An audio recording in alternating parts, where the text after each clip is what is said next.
Halo teman-teman, perkenalkan nama saya Rifki Wijayanto. Saya CPNS peserta Latsar angkatan 53 tahun 2022. Di sini saya akan menjelaskan tentang teori Core SN berakhlak. Itu teori yang terakhir yaitu kolaboratif.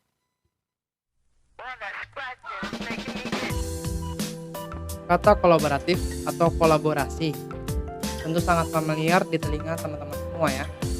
Baik itu kolaborasi musik, kalau dalam istilah itu bentuk collab.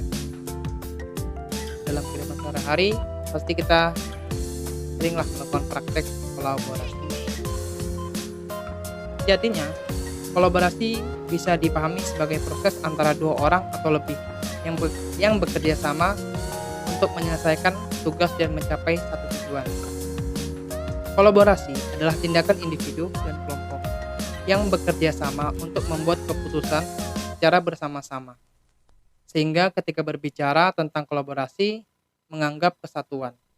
Real ini contohnya di tempat kerja, definisi kolaborasi meluas ke anggota tim atau kolega yang bekerja bersama dan menetapkan proses atau membuat pilihan yang disetujui semua untuk tujuan yang lebih besar.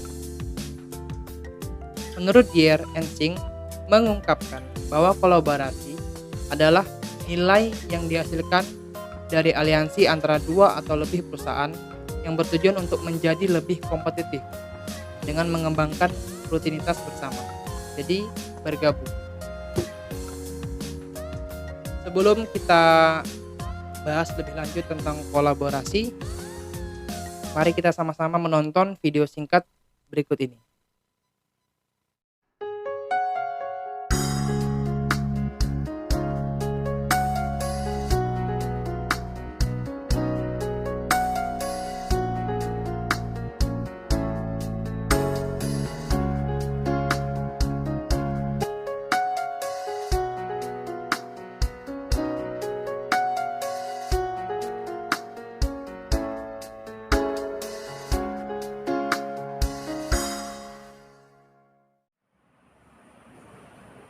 Permisi dokter, ini dok obat yang dokter minta, Mevina 500 mg, stoknya kosong dok.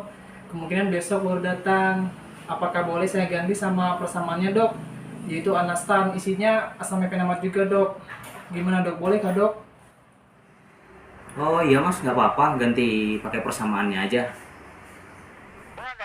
Oke, dari video barusan kita melihat contoh kolaborasi di lingkungan kerja, yaitu di lingkungan apotik atau tenaga medis, di mana farmasi menanyakan obat alternatif merek lain yang diminta dokter. Jadi kita menanyakan, dok, apakah obat itu boleh diganti? Jadi di situ ada sistem komunikasi dan kolaborasi bersama tenaga kesehatan, walaupun beda jurusan. Dari video tersebut bisa kita katakan bahwa ada nilai SN yang terkandung dalam praktek di kesehatan, yaitu kolaborasi antar dokter dan kolaborasi di bidang pemerintahan atau collaboration governance. Selain diskursus tentang definisi kolaborasi, terdapat istilah lainnya yang juga perlu dijelaskan, yaitu collaboration governance. Menurut Irwan 2017 mengungkapkan bahwa kolaborasi governance sebagai sebuah proses yang melibatkan norma bersama dan interaksi saling menguntungkan antar aktor governance atau antar pemerintah. Istilah kolaborasi di bidang pemerintahan juga terkenal dengan Wall of Government atau WOG. Dalam pengertian ini, WOG dipandang menunjukkan atau menjelaskan bagaimana instansi pelayanan publik bekerja lintas batas atau lintas sektor guna mencapai tujuan bersama dan sebagai respon terpadu pemerintah terhadap isu-isu tertentu.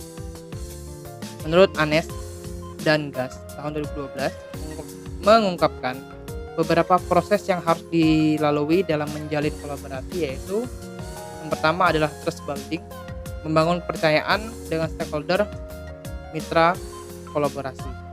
Yang kedua, face to face dialog, melakukan negosiasi dan baik dengan bersungguh-sungguh. Yang ketiga, komitmen terhadap proses. Pengakuan saling ketergantungan, sharing ownership dalam proses, serta keterbukaan terkait keuntungan bersama. Jadi tidak ada yang ditutup-tutupin. Yang keempat, pemahaman bersama berkaitan dengan kejelasan misi, definisi bersama terkait permasalahan, serta mengidentifikasi nilai bersama. Dan yang terakhir, menetapkan outcome. Oke, kesimpulannya, kolaborasi adalah nilai yang dihasilkan dari aliansi antara dua atau lebih perusahaan yang bertujuan untuk menjadi lebih kompetitif dengan mengembangkan rutinitas bersama. Kolaborasi sering terjadi baik dalam ruang lingkup kecil seperti dalam bertetangga, tempat kerja, sampai di sektor yang lebih besar yaitu sektor pemerintahan. Oke, sekian dari penjelasan saya. Semoga bisa bermanfaat untuk teman-teman semua. Sampai berjumpa lagi di lain kesempatan.